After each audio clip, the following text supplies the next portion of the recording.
Bonjour à toutes et à tous. Je me présente, Emmanuelle Lebris, directrice adjointe du programme Petite Ville de demain. Bienvenue à ce webinaire de présentation du plan 5000 terrains de sport, donc par l'Agence nationale du sport. On vous propose ce webinaire pour vous inviter à bénéficier de cette opportunité.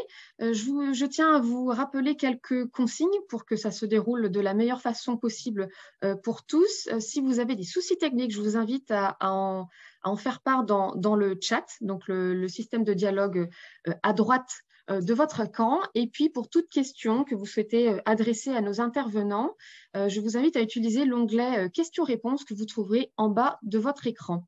Donc, l'Agence nationale du sport et la NCT s'associent aujourd'hui pour vous proposer ce webinaire de décryptage du plan 5000 terrains de sport pour vous encourager donc, à bénéficier de cette opportunité. Pour ça, j'ai le plaisir d'accueillir deux représentants de l'Agence nationale du sport, Madame Valérie Saplana, responsable du service des équipements sportifs, et Monsieur Thibaut Brossard, conseiller équipements sportifs donc à l'agence. En guise de teasing pour évoquer quelques grands chiffres, ce programme est désormais ouvert à toutes les collectivités petites villes de demain et de France, en France métropolitaine et en région ultramarine, avec un regard très privilégié et une priorité concernant les territoires carencés en matière d'équipement. Et puis, pour vous dire qu'en 2022, ce sont déjà 184 communes petites villes de demain qui ont pu bénéficier de financement à travers le soutien de 300 équipements sportifs. Comme à l'accoutumée, on laisse une place à un témoignage de Petite Ville de demain qui reviendra sur son expérience. On a donc le plaisir d'accueillir Madame Ziki, chef de projet Petite Ville de demain à Saint-Maximin, la Sainte-Baume, dans le département du Var, qui présentera le projet qui a pu bénéficier donc du soutien de l'Agence nationale du sport. On laissera un large temps aussi d'échange en fin de webinaire, après un dernier temps d'intervention de Monsieur Repos, donc référent équipement dans le Var, qui reviendra sur l'accompagnement dont la commune a pu bénéficier. Je vais laisser maintenant la parole à Madame Valérie Saplana qui va vous présenter donc du coup le programme et revenir donc sur les réalisations des petites villes de demain en 2022. Valérie, c'est à vous. Oui, merci Emmanuel. Bonjour à toutes et à tous. Je vais vous présenter très rapidement ce dispositif qui a été lancé fin 2021 par le président de la République et mis en œuvre par l'Agence nationale du sport.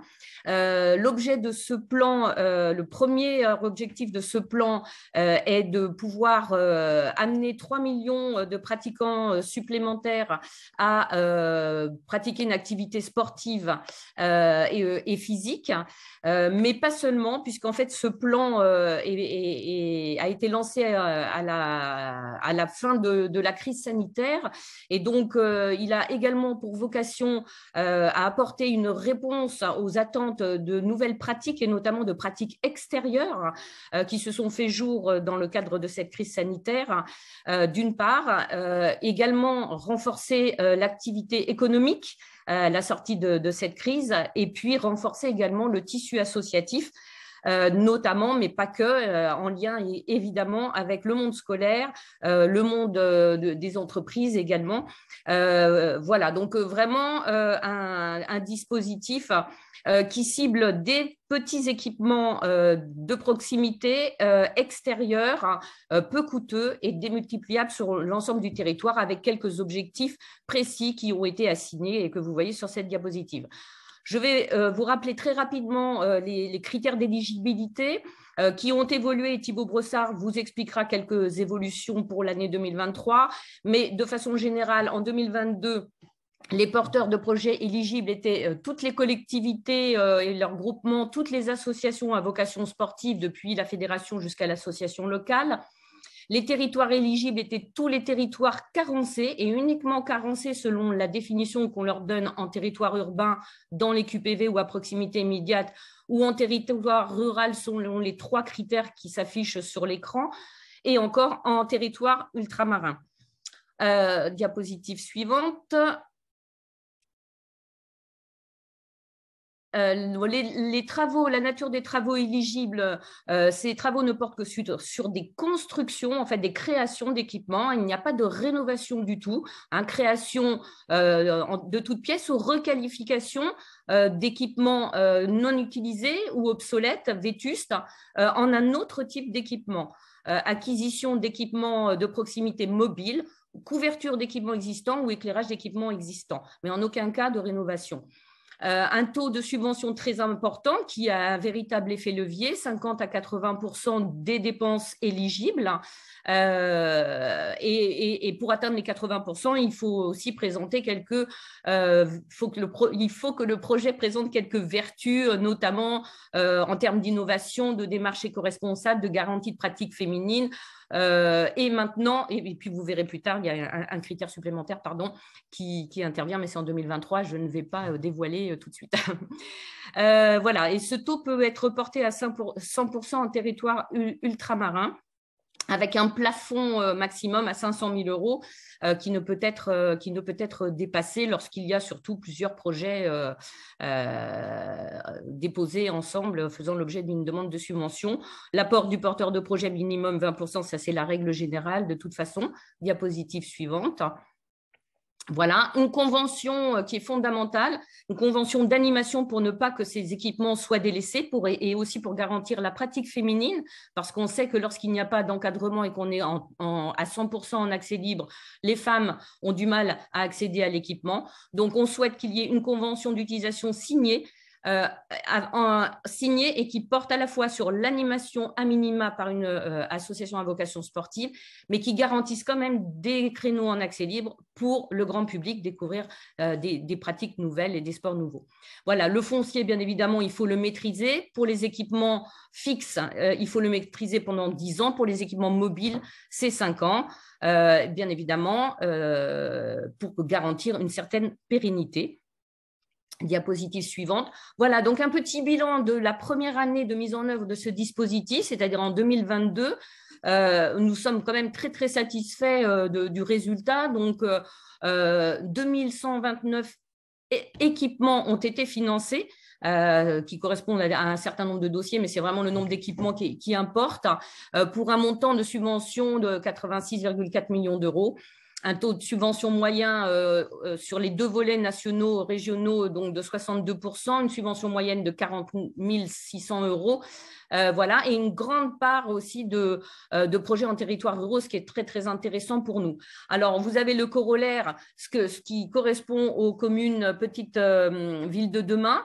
Nous avons quand même soutenu 300 projets situés dans ces territoires, dans ces communes, pour 12,6 millions d'euros, avec un taux moyen de subvention qui est équivalent en tout cas au volet régional, et puis une subvention moyenne par équipement un petit peu supérieure et une part de projet en territoire rural un peu plus importante. Voilà, les types d'équipements financés dans les petites villes de demain, ce sont très classiquement les plateaux multisports, les aires de fitness, les skateparks, les pistes de padel, les pump tracks, les baskets 3x3, tables de tennis, etc. C'est-à-dire que pour les 7 premières catégories d'équipements, on retrouve exactement la même typologie dans le même ordre qu'au niveau national. Voilà. Et puis, comme on parle des pump tracks, eh bien, écoutez, ça me permet de passer la main au témoignage de la commune de Saint-Maximin la Sainte-Baume, exactement, qui a pu bénéficier donc d'une subvention de l'Agence nationale du sport.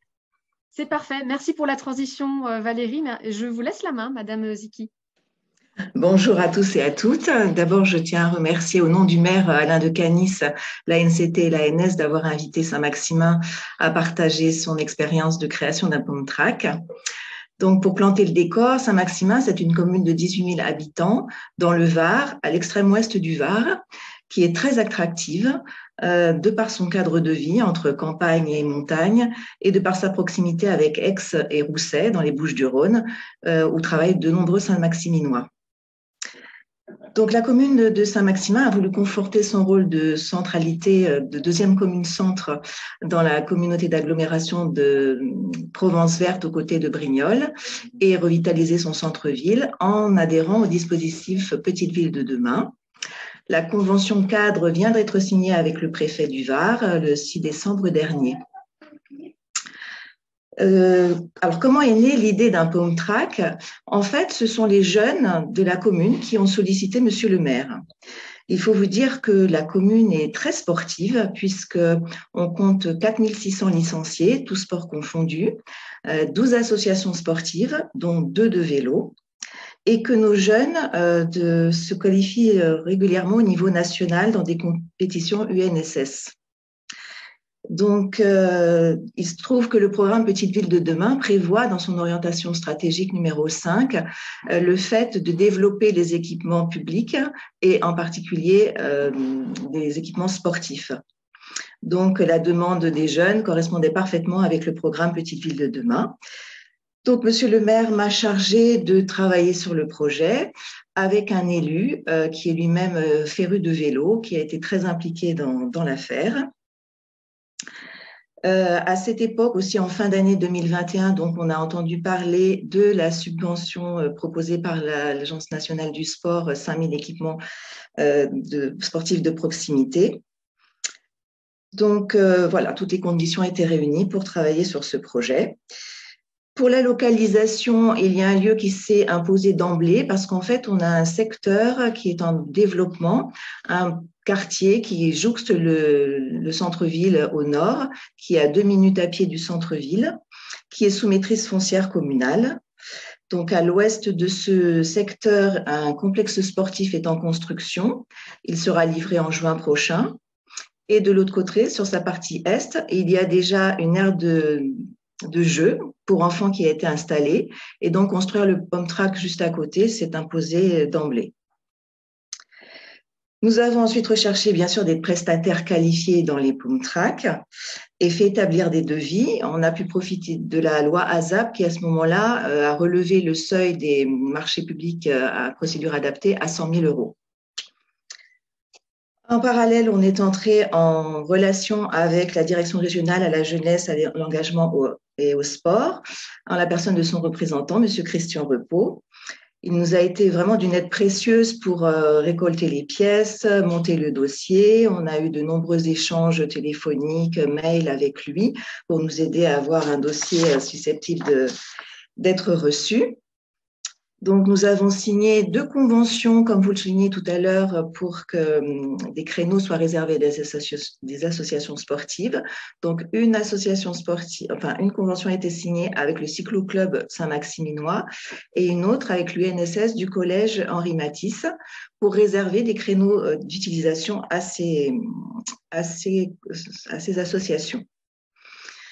Donc, ces conventions ont été jointes au dossier de demande de subvention. Nous avons envoyé le dossier en recommandé avec accusé de réception le 25 février 2022 à l'Agence nationale du sport et nous avons eu la notification d'octroi le 2 juin 2022. Donc, côté financement, effectivement, on a été subventionné à 80% du montant subventionnable. Donc, la dépense totale a été de 99 920 € hors taxe. L'ANS a retenu un montant subventionnel de 84 920 €, subventionné à 80%, soit 67 936 €. Donc, ils n'ont pas retenu l'aménagement des abords, le traitement des abords et l'aménagement paysager. Mais du coup, sur 99 920 €, l'autofinancement, le reste à charge à la commune a été de 31 984 €, soit 32% du coût total, ce qui a représenté vraiment un levier déterminant pour pouvoir faire cet équipement.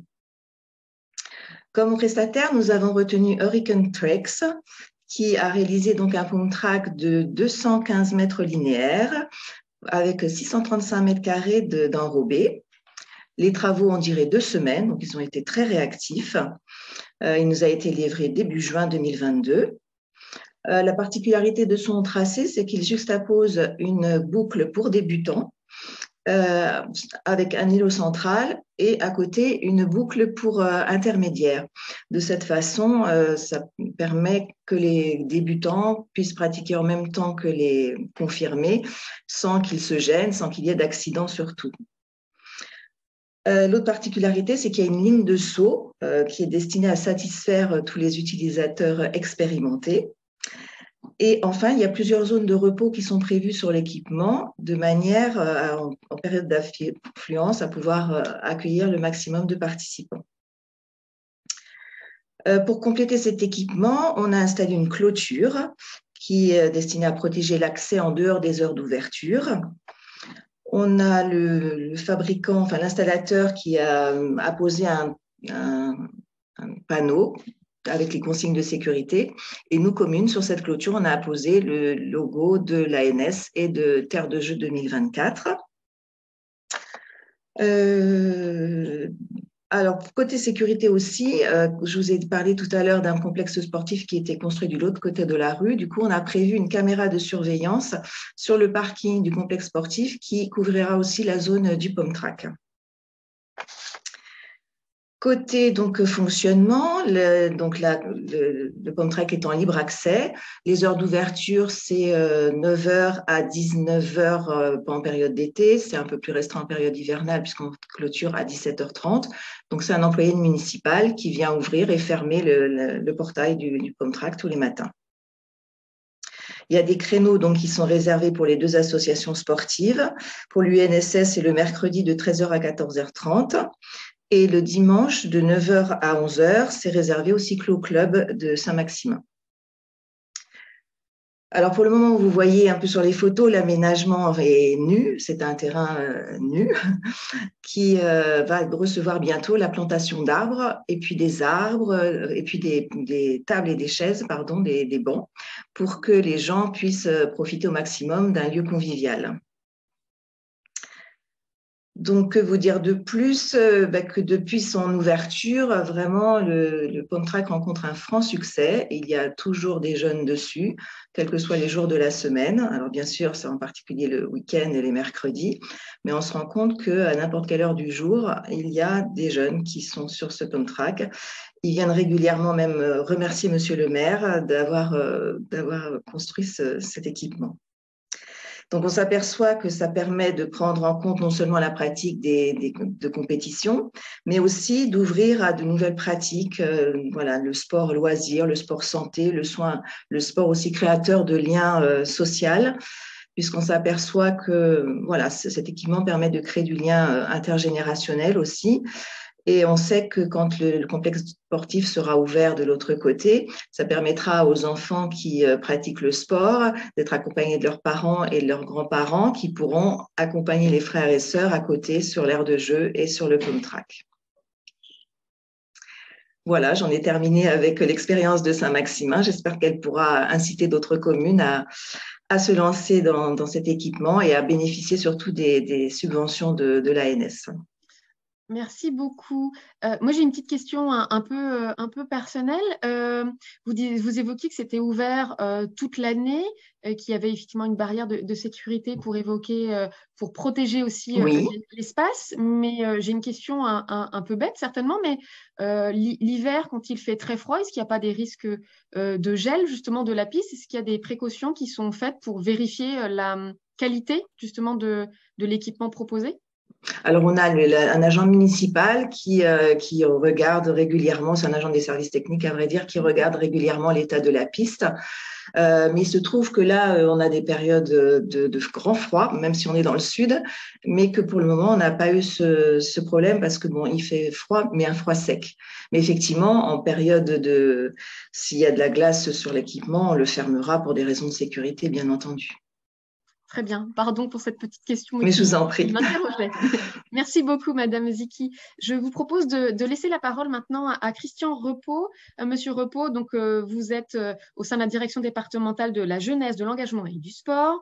Est-ce que vous pouvez revenir sur l'accompagnement de la collectivité dans le cadre de ce programme? Oui, je vous remercie de me laisser la parole. Christian Repos, donc je suis effectivement au service départemental jeunesse, engagement et sport et je remercie l'Agence nationale des collectivités territoriales et l'Agence nationale du sport pour ce temps de parole et de mettre en lumière un équipement varois situé à Saint-Maximin, à la Sainte-Baume et mettre en lumière également le beau département du Var.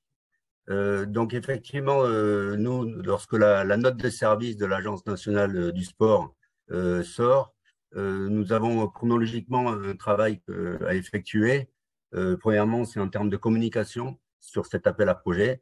Donc, nous faisons une diffusion la plus large possible à l'ensemble des collectivités territoriales à tous nos acteurs locaux varois, c'est-à-dire le mouvement sportif, les EPCI, et également auprès de la préfecture qui est en lien avec toute la dynamique des CRTE. Donc, nous faisons cette diffusion dès la sortie le plus tôt possible. Nous avons également une newsletter au sein du service départemental jeunesse, engagement et sport du Var. Donc, nous avons fait une diffusion via la newsletter.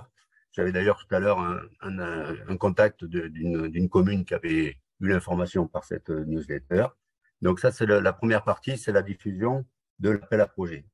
Après, nous avons dans cet appel à projet, nous mettons une petite annotation où on demande en fait aux personnes dans le courrier d'envoi de bien vouloir se rapprocher du service, c'est-à-dire de moi, pour qu'on puisse juger de l'opportunité de la demande et de son éligibilité et la conformité avec la commande qui est faite par la note de service. Donc ça, c'est un premier temps d'échange que nous avons avec les porteurs pour vérifier que le projet est bien conforme à l'appel à projet et qu'il a des chances d'aboutir. Voilà. Donc ça, c'est le premier échange téléphonique ou par mail. La plupart du temps, c'est quand même un appel téléphonique, c'est quand même plus simple, voire même une rencontre en mairie ou au plus près du porteur. Voilà la première partie. Ensuite, nous procédons à l'instruction de la demande. Alors là, effectivement, comme le signalait Madame Zicki, nous sommes dans une phase d'accompagnement par rapport au porteur. Nous ne sommes pas uniquement une chambre comme ça d'enregistrement d'une demande. Ce que nous souhaitons, c'est travailler de proche en proche avec les porteurs de façon à ce qu'à la date butoir de l'appel à projet, nous soyons à coup sûr que le dossier est bien conforme et complet afin de pouvoir ensuite le faire remonter au niveau de l'agence et le présenter en CRDS. Voilà, donc la commission des financeurs. Donc ça, c'est la partie accompagnement. C'est un travail assez long, mais qui est très intéressant parce qu'on travaille vraiment avec les personnes des services financiers, des acteurs sportifs, et ça permet d'être aide à la décision la plupart du temps sur certains projets et d'un petit peu les réorienter quelquefois. Donc ça, c'est la partie instruction. Cette partie instruction nous permet effectivement de saisir via un appui administratif que l'on a au niveau du service, de pouvoir saisir sur une base la demande. Cette demande, une fois saisie sur la base, nous édite un accusé de réception et cet accusé de réception sera ensuite validé et signé par le délégué territorial au niveau régional afin que le porteur puisse à ce moment-là démarrer les travaux et sans qu'il y ait effectivement de garantie d'avoir une subvention, mais les travaux peuvent démarrer au moment où l'accusé de réception est signé. Voilà, ça c'est le travail en interne au niveau régional. Ça c'est la partie donc vraiment instruction jusqu'à la finalisation du dossier de demande. Et ensuite, en fonction de l'attribution de subventions qui est délivrée par l'Agence nationale du sport, nous procédons dans un deuxième temps au versement de la subvention. Là, donc, c'est un deuxième travail qui est réalisé par notre appui administratif où les porteurs nous envoient les pièces administratives nécessaires afin qu'on puisse envoyer une demande de financement auprès de l'Agence nationale du sport. Voilà un petit peu chronologiquement le traitement des demandes que l'on a au niveau de notre service. Merci beaucoup, Monsieur Repos. Alors, on a beaucoup de questions avec une activité très intense côté Valérie Sapana pour répondre à vos questionnements, mais je me permettrai d'en relayer quelques-uns, quelques questionnements à l'oral. Madame Zicki, on a également une question pour vous sur votre projet que j'essaie de retrouver. Vous avez donc évoqué le fait qu'aujourd'hui le terrain était nu et donc vous avez bien prévu d'aménager végétalement autour. La question est, est-ce que vous avez fait appel à un paysagiste? Et dans une seconde question, auprès du coup de l'Agence nationale du sport, est-ce que ce type de dépenses sont éligibles? Mais peut-être que vous-même, vous pouvez y répondre. Donc, en fait, on a une commission environnement qui s'est montée, qui traite de tout ce qui est renaturation de la commune. Donc, c'est eux qui ont travaillé en fait dessus. Et au sein de cette commission, donc, ce sont des élus, mais aussi des Saint-Maximinois, dont l'un est un architecte paysager. Donc, en fait, c'est en interne que s'est fait cette recherche de plantation de manière à ce que les familles ensuite puissent pratiquer leur sport et leurs loisirs à l'ombre. Donc, non, on n'a pas fait appel à l'extérieur. Je vous dis, c'est une commission communale qui a travaillé dessus. Très bien, merci beaucoup. Je me permets de passer le relais du coup sur le second aspect de la question, à savoir sur les dépenses éligibles. Il y a pas mal de questionnements qui nous sont posés par écrit sur le sujet. Est-ce que voilà, vous pouvez oralement, Monsieur Repos ou Madame Saplana, évoquer voilà, la nature des dépenses éligibles à travers les réponses en matière de voilà, d'accompagnement de paysagistes, d'aménagement de pistes d'athlétisme qui a aussi été évoqué, ou de réflexion ou de couverture et de réflexion d'espace de spectacle, enfin de tribune, par exemple. pardon. Non, alors les dépenses éligibles sont strictement limitées, j'allais dire, à l'emprise au sol de l'équipement. Une seule dérogation pour les, comment j'allais dire, les petits blocs vestiaires que l'on peut implanter à proximité. C'était la seule exception en 2022. En 2023, il y a aussi un territoire, c'est celui de la Seine-Saint-Denis, puisqu'on en fait on a signé un partenariat avec le conseil départemental de Seine-Saint-Denis qui va cofinancer les équipements, et donc on a un peu élargi les dépenses éligibles. Donc il pourra éventuellement y avoir des racks à vélo, une petite fontaine à eau, des choses comme ça, mais spécifiquement dans le cadre de ce partenariat. Sinon, on est vraiment limité stricto sensu à l'emprise au sol de l'équipement. Quand même une précision, les pistes d'athlétisme mini sont autorisées par exemple autour des plateaux multisports, mais là, ce programme est vraiment dédié à ce qui est mini. Donc, ça ne concernera pas un terrain de foot classique, etc. Là, on aura un autre dispositif pour ces équipements que l'on dit structurants. Et justement, pour vous évoquer cet autre dispositif en faveur des équipements structurants, est-ce qu'aujourd'hui, il est accessible sur Aide Territoire? Est-ce qu'il est aujourd'hui accessible aux collectivités Petites Villes de demain? Alors, ce dispositif est exclusivement réservé au territoire carencé là, et il n'y aura pas de dérogation comme pour le plan 5000 terrains de sport, puisque c'est la vocation de l'agence d'intervenir en territoire carencé et c'est inscrit dans sa convention constitutive. Donc, ce dispositif, il sera ouvert en mars. Normalement, et donc il sera effectivement ouvert à toutes les communes qui seront donc dans les territoires carencés tels que définis dans la première partie que je vous ai montrée. Très bien.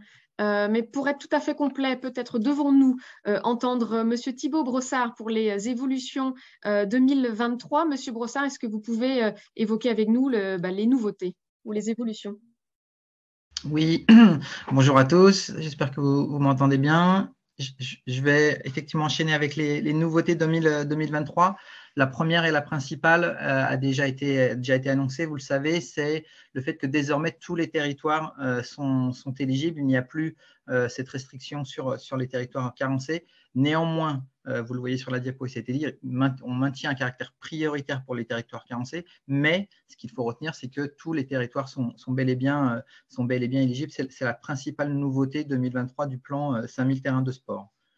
D'autres nouveautés dans la note de service qui est parue fin décembre concernent la nature des travaux éligibles, quels travaux peuvent être pris en charge dans ce plan.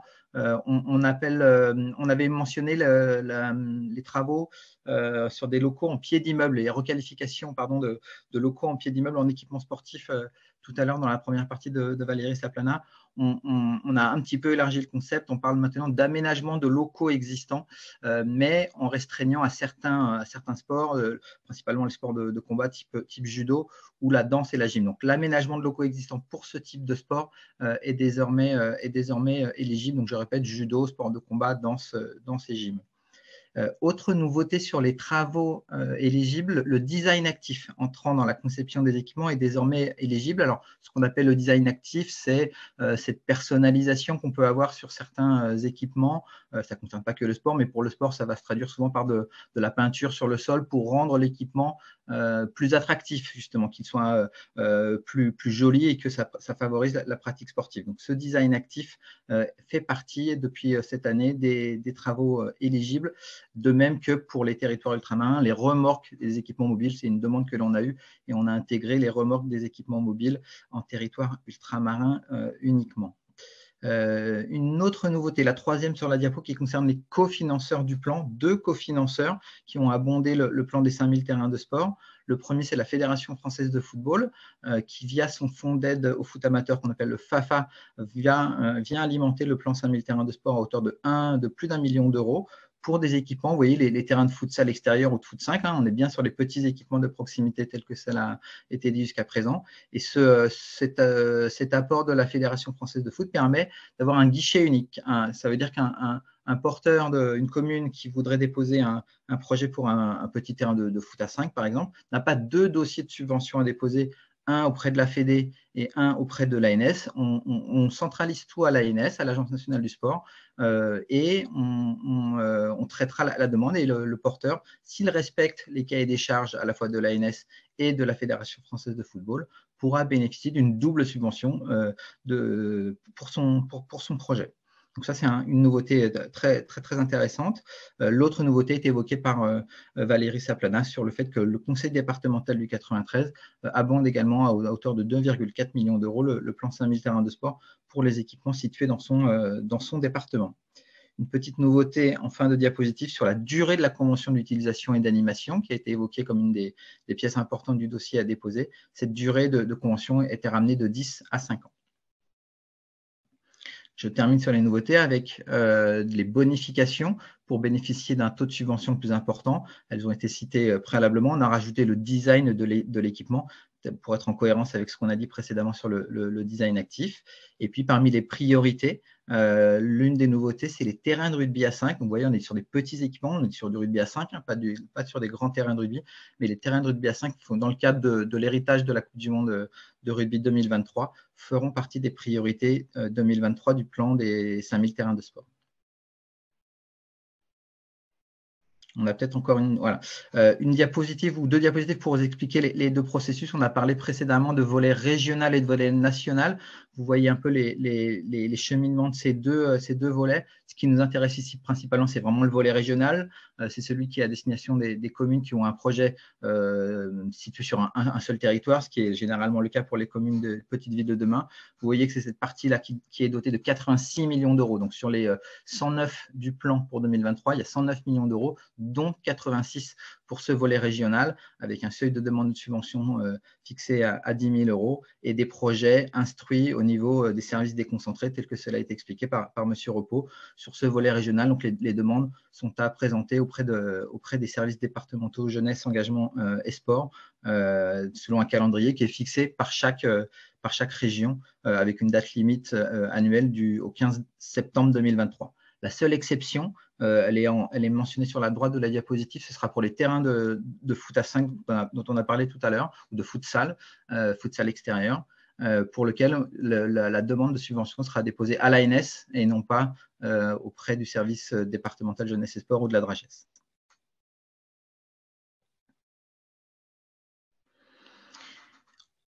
On a fait une autre diapo en lien avec ce qui a été dit précédemment, qui concerne l'ensemble des équipements de l'agence. Ça a été dit, l'agence a certes un gros plan cette année et depuis 2022 sur les équipements de proximité, ce qu'on a appelé le plan 5000 terrains de sport, que vous voyez sur cette diapositive, qui représente la majorité des crédits 2023 de l'Agence nationale du sport, 109 millions d'euros sur l'ensemble du budget de l'agence. On voit bien que c'est de la part principale des subventions accordées par l'Agence nationale du sport en 2023.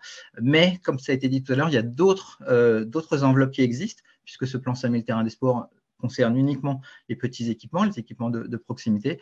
Pour les gros équipements, les équipements structurants, vous voyez qu'il y a plusieurs autres enveloppes avec une note de service, comme cela a été dit, qui n'est pas encore sortie, mais qui sortira au mois de mars, et qui concerne d'une part les équipements structurants de niveau local, donc ça peut être des piscines ou des terrains de grands jeux, donc terrains de foot, terrains de rugby, ce type d'équipement pour 20 millions d'euros, donc une enveloppe importante pour 2023.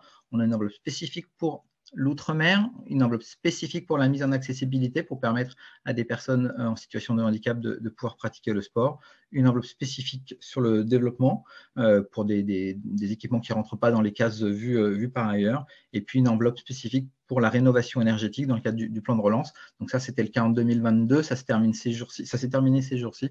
Donc on attend de voir si on aura un nouveau plan de relance en 2023. En attendant, il y a le fonds vert que vous connaissez sûrement qui permet peut-être également qui permettrait également de financer des équipements sportifs. Voilà, on voulait évidemment mettre le focus sur le plan 5000 terrains de sport, mais rappeler qu'à côté de ça, l'agence finance d'autres types d'équipements qu'on appelle structurants, avec des enveloppes certes moins importantes, mais qui permettent quand même de financer beaucoup d'équipements. Parfait.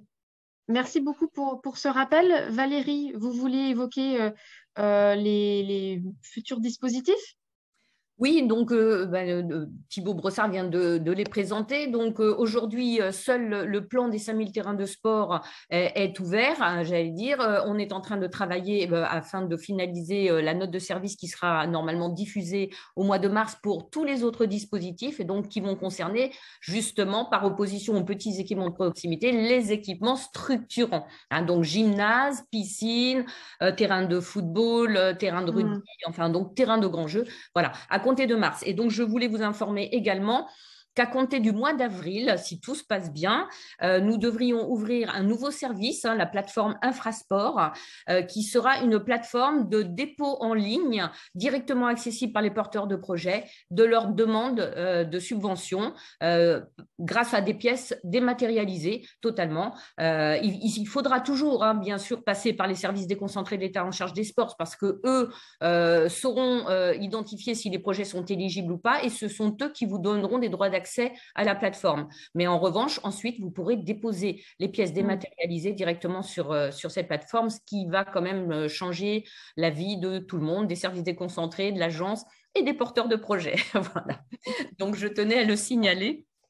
Et dire simplement également que quoi qu'il en soit, cette plateforme va déjà être ouverte, normalement elle est ouverte ce soir ou demain ou plus tard, mais pas ouverte aux porteurs de projets, mais elle va permettre d'ores et déjà aux porteurs de ne transmettre que des pièces numérisées et non plus d'avoir un dossier papier à constituer qui était somme toute assez épais et qui transitait entre les services, nous, etc. C'est assez compliqué et la nature nous en sera très reconnaissante. Merci beaucoup Valérie. Peut-être revenir maintenant qu'on a effectivement des perspectives sur l'articulation des différents financements en fonction des projets que l'on porte, revenir sur deux questions qui sont revenues sous des formes différentes. Valérie, le premier, c'est effectivement quel niveau d'avancement doit avoir un projet pour pouvoir émarger au plan 5000 terrains de sport. Et le deuxième sujet, c'est finalement qu'est-ce qu'un territoire carencé et quels territoires peuvent bénéficier du coup de l'appui du plan. D'accord. Donc, le niveau d'avancement, j'allais dire, il est simple. Hein, il suffit d'avoir un projet mature qui a été délibéré en conseil municipal ou conseil communautaire et qui est disposé de devis permettant d'identifier vraiment le coût de ces projets. Là, on n'est pas sur du bâti. Normalement, il n'y a pas nous avons une exception, ce sont les créations de salles autonomes connectées parce qu'elles sont un peu innovantes. En fait, elles fonctionnent avec une application, il n'y a pas de personnel dedans, elles se mettent en configuration elles-mêmes par l'éclairage, la position d'un filet qui peut être de tennis ou de volley, et donc il nécessite un niveau d'avant-projet définitif. Mais c'est la seule exception du dispositif. Hein. Pour tout le reste, on est sur plutôt de la création que de la construction d'équipements déjà un peu préformatés. Hein, plateau multisport, plateau de fitness, ce sont des modules qu'on commande sur Internet, etc. Donc, il suffit grosso modo de devis. Hein. Voilà, une exception. Et la deuxième exception n'est pas une construction, ce sont les salles, l'aménagement de salles pour y réaliser des dojos, des salles d'arts martiaux, des salles de danse, de gym qui peuvent d'ailleurs être mutualisées. Ce ne sont que des aménagements de locaux existants. Voilà. Et tout le reste, ce sont des petits équipements peu coûteux, extérieurs, démultipliables sur l'ensemble du territoire. Et puisque c'est d'actualité, je me permets de relayer la question sur les terrains de type Ninja Warrior. Est-ce que c'est éligible ? Alors, j'ai répondu effectivement à cette question sans y répondre complètement, c'est-à-dire que sans visuel, moi, je ne sais pas répondre. Il y a aussi des notions de coûts, hein, puisqu'on est sur ces dispositifs, on est sur de l'investissement et que quand les coûts sont trop faibles, il y a un seuil qui est fiscal et comptable de 500 € hors taxe unitaire. Donc, quand on a des coûts inférieurs l'extérieur, de toute façon, ce n'est pas de l'investissement. Voilà, donc là, j'allais dire, il faut prendre la tâche des services déconcentrés de l'État en charge des sports, de votre département ou de votre région, et faire le point avec les services qui vont regarder, analyser avec vous chaque projet en fonction de ses caractéristiques et vous dire si effectivement le projet est éligible ou pas. Là, ça sort un petit peu j'allais dire, des équipements classiques que l'on finance. Donc, comme ça, sans avoir de visuel ni quoi que ce soit, ce n'est pas possible d'y répondre. C'est un échange à avoir avec les contacts au sein des services déconcentrés, pour préciser. Tout à fait, exactement, qui sont vraiment le premier contact à avoir, puisque c'est vraiment leur fonction d'analyser les projets, d'identifier leur éligibilité, puis ensuite d'accompagner, comme l'a fait Christian Repos, les porteurs de projets dans la constitution de leur dossier et jusqu'à l'aboutissement et l'obtention d'une subvention, et même ensuite pour les demandes de paiement.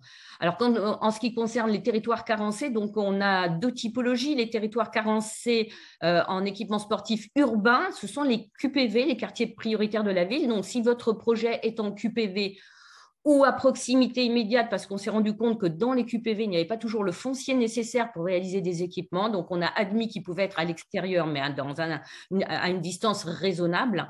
Eh bien, vous êtes en territoire carencé. Si vous êtes en territoire ultramarin, vous êtes de fait en territoire carencé. Et puis, en milieu rural, ce sont les projets qui sont situés dans une commune en zone de revitalisation rurale, les projets qui sont situés, qui sont dans une intercommunalité qui a signé un contrat de relance et de transition écologique à caractère rural, ou encore ce sont des projets qui sont situés dans un bassin de vie qui comprend plus de 50% de population en zone de revitalisation rurale. Voilà, alors on a des petits outils Excel qui permettent très vite d'identifier si on est dans ces territoires ou pas. Merci beaucoup. Vous évoquiez la nécessité de conventionner avec des associations. Est-ce qu'une question très précise, est-ce qu'une convention avec un établissement scolaire peut suffire ? Alors non, on a souhaité quand même que ce soit à minima, puisqu'on finance le sport, garantir qu'il y ait au moins une association à vocation sportive. Alors, nous sommes effectivement souvent relancés sur ce sujet par des communes qui nous disent « Ah, mais moi, je n'en ai pas, je suis une toute petite ville, je n'en ai pas. » Oui, mais l'objet, c'est justement, comme je l'ai dit en introduction, c'est de recréer un tissu associatif. Et donc, le but, c'est d'aller chercher, même dans les communes voisines, pour mutualiser également les équipements et les animer, eh bien, aller chercher même dans les communes voisines une association locale qui a une vocation à minima sportive et qui viendrait utiliser quelques heures et animer quelques heures par semaine cet équipement. Et, et après, bien sûr, au-delà, tout est possible avec un établissement scolaire, avec une entreprise locale. Je pense qu'il y a des entreprises également qui ont peut-être envie, entre midi et deux, d'utiliser un équipement sportif et qui seraient prêtes à signer une petite convention, voilà, ou un animateur, un éducateur, etc. Donc, on peut trouver, mais il faut chercher un peu, j'en conviens. Mais bon, voilà, ce sont des crédits publics. Vous évoquez justement les entreprises locales qui pourraient bénéficier de ce genre d'équipement. Est-ce qu'elles-mêmes peuvent aussi sponsoriser l'équipement ? Alors après, écoutez, j'allais dire oui, tous les cofinanceurs sont possibles. Et là, on parle de l'agence, mais l'agence n'est pas le seul cofinanceur potentiel. Bien sûr que les entreprises peuvent elles-mêmes apporter un financement pour aider un porteur de projet. Et ensuite, tous les cofinanceurs classiques, intercommunalité, région, département, bien sûr. Effectivement, oui, ce sont aussi des apporteurs de solutions, de financement et d'ingénierie, oui, en particulier conseil régional et départemental. Je crois que j'avais une dernière petite question, si j'essaie de la retrouver. J'ai l'impression qu'on a fait un petit peu le tour, mais peut-être qu'on a un peu de temps. Est-ce que vous souhaitiez, vous, revenir parmi toutes les questions sur lesquelles auxquelles vous avez répondu par écrit? Est-ce que voilà, vous souhaitez revenir sur certains points en particulier? Madame Sapana? Pardon, excusez-moi, je suis en train de répondre à une question. Je disais, vous avez été très actif pour répondre par écrit aux questions. Est-ce que vous souhaitez revenir sur certains points en particulier parce qu'ils ont été redondants dans les questions qui vous ont été posées? Je crois qu'on vient d'y répondre. Les territoires carencés, est-ce que ce dispositif est ouvert à la réalisation de salles? Non, juste l'aménagement de locaux existants ou la création d'un type de salle bien précis, donc les salles autonomes connectées exclusivement. Tout le reste est constitué d'équipements extérieurs et de petits équipements, mobiles ou non, mais extérieurs. Non, et puis rappeler que pour le 2023, on a 2 dispositifs particuliers, des partenariats qu'on a signés avec la Fédération française de football pour un cofinancement avec le FAFA de terrains de foot 5 et de futsal extérieur, et un partenariat avec le Conseil départemental de Seine-Saint-Denis qui va abonder, tous les deux vont abonder, donc le FAFA à hauteur d'1,2 million, la Seine-Saint-Denis à hauteur de 2,4 millions, ce qui va permettre de cofinancer des équipements et donc d'en cofinancer davantage. Voilà, donc pour les communes qui sont concernées ou qui sont intéressés par les petits terrains de foot, c'est l'occasion d'en profiter et de ne pas rater le coche. Alors, vous parlez des terrains de foot, mais il y a aussi des questions sur les terrains de tennis couverts. Est-ce que c'est éligible? Alors, si c'est terrain de tennis extérieur et simplement couvert, oui, tout à fait. D'accord. Très bien. Et puis, alors, je vous pose la question, je ne sais pas si vous saurez répondre sur le sujet. Il s'agit des questions de distance de sécurité, justement, des pump tracks et des skateparks vis-à-vis des cours d'eau ou des parkings. Est-ce qu'il y a une réglementation particulière et est-ce qu'elle est la même que pour les aires de jeu ou est-ce que ce sont des réglementations différentes? Alors là, j'avoue que je n'ai pas répondu parce que ce n'est pas de mon ressort. Alors, je me demandais si la commune de Saint-Maximin pouvait éventuellement, connaissait, et peut-être que les règles changent d'une commune à l'autre d'ailleurs, parce qu'à mon avis, il peut y avoir des servitudes spécifiques, inondables, approche des cours d'eau qui modifient les distances aux cours d'eau. Mais moi, je n'ai pas de règles, en tout cas générales, à mentionner sur ce sujet. Alors, distance par rapport au cours d'eau, effectivement, c'est une réglementation nationale. Par contre, dans le PLU, il peut y avoir des prescriptions particulières sur la distance par rapport aux habitations, sur la distance par rapport aux limites séparatives, par rapport aux voies, etc. Ça, c'est chaque PLU communal ou intercommunal qui fixe ces règles. Très bien, merci pour votre intervention complémentaire. Je crois qu'on arrive un petit peu au terme. Si peut-être une dernière question, Valérie, est-ce qu'une commune est limitée à un projet ou est-ce qu'elle peut être soutenue à plusieurs occasions? Elle peut être soutenue à plusieurs occasions de 2 façons possibles. Soit elle dépose un unique dossier qui porte sur plusieurs équipements, auquel cas il faudra que dans le dossier, on ait autant de devis que d'équipements et qu'on ait un coût total et que la collectivité décrive dans un plan financier prévisionnel la façon dont elle compte financer ces équipements avec différents cofinancements éventuellement. Voilà. Ou déposer plusieurs dossiers. Il y en a certaines qui l'ont déposé en 2022 qui vont redéposer en 2023. Non, ce n'est pas limité. Après, c'est le travail des services déconcentrés de l'État en charge des sports, notamment au regard, vous savez, qui ont été mises en place dans le cadre de la nouvelle gouvernance du sport, des conférences régionales du sport et des conférences des financeurs. Les conférences régionales du sport ont élaboré des projets sportifs territoriaux, c'est-à-dire sur la base de diagnostics territoriaux, ont identifié des actions à mener pour réduire les déséquilibres territoriaux, les carences dans certains types d'équipements. Et donc, ces structures, ces instances vont avoir un regard sur les dossiers qui sont déposés au regard des besoins locaux. Donc à ce titre-là, il peut effectivement y avoir un choix qui sera fait et qui est tout à fait légitime au regard du territoire. Et une collectivité qui aurait reçu une subvention une année pourrait ne pas en recevoir l'année d'après. Mais en tout cas, en théorie, c'est tout à fait possible. Vous voyez que nos auditeurs sont prêts d'ores et déjà à déposer plusieurs dossiers. En tout cas, la leçon qu'on peut tirer, c'est que finalement, voilà, il y a des règles dans le cadre et des critères dans le cadre de ce plan, mais avec surtout des interlocuteurs dans les services déconcentrés de l'État en charge du sport, dont on vous a donné le lien dans le fil de discussion. Donc, n'hésitez pas à vous rapprocher de vos interlocuteurs dans les territoires. Merci à tous nos nos intervenants pour ces échanges très riches et ces réponses très précises. Merci Madame Ziki aussi pour votre précieux témoignage. C'est toujours un plaisir de pouvoir laisser la parole aux élus ou aux chefs de projet Petite Ville de demain. Pour évoquer avec vous quand même le prochain rendez-vous dans le cadre du club qui est proposé par notre partenaire Urbact. Il a lieu demain pour vous présenter le nouvel appel à réseau. Celui-ci donc se tiendra, ce webinaire, de 16h30 à 17h. N'hésitez pas à vous y connecter si vous voulez en savoir plus. Merci à tous pour ce nouveau rendez-vous et je vous dis à très bientôt. On mettra tout cela à disposition dans les prochains jours, replay et tous les questions-réponses par écrit que vous avez bien voulu compléter. Merci beaucoup et bonne journée à tous. Au revoir. Merci. Merci, au revoir. Merci, au revoir.